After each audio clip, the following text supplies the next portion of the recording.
পিতা ও পুত্রের বর্তমান বয়সের সমষ্টি 100 বছর। 5 বছর পূর্বে তাদের বয়সের অনুপাত 2:1 হলে 10 বছর পরে তাদের বয়স কত হবে? এই নাও তোমার বর্তমানে তাদের বয়সের সমষ্টি 100 বছর। 5 বছর পিছিয়ে যাও, তখন তাদের বয়সের অনুপাত 2:1। 10 বছর পরে তাদের বয়স চেয়েছে। তাহলে বর্তমান সমষ্টি যদি 100 হয়, তাহলে 5 বছর যদি পেছোতে হয়, 5 বছর পূর্বে, তার মানে পিতার জন্য পেছোতে হবে, আবার পুত্রের জন্য পেছোতে হবে। তাহলে টোটাল 10 পেছোতে হচ্ছে না? তার মানে 100 যদি বর্তমানে সমষ্টি হয়, তাহলে 5 বছর পূর্বে দুজনের সমষ্টি হয়ে গেল 90। আর এখান থেকে দেখতে পাচ্ছি সমষ্টি 3।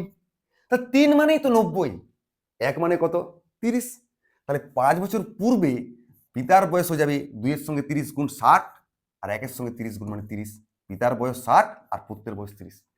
এখন আমি কোথায় দাঁড়িয়ে আছি? 5 বছর পূর্বে। এখান থেকে আমাকে এখানে চলে আসতে হবে।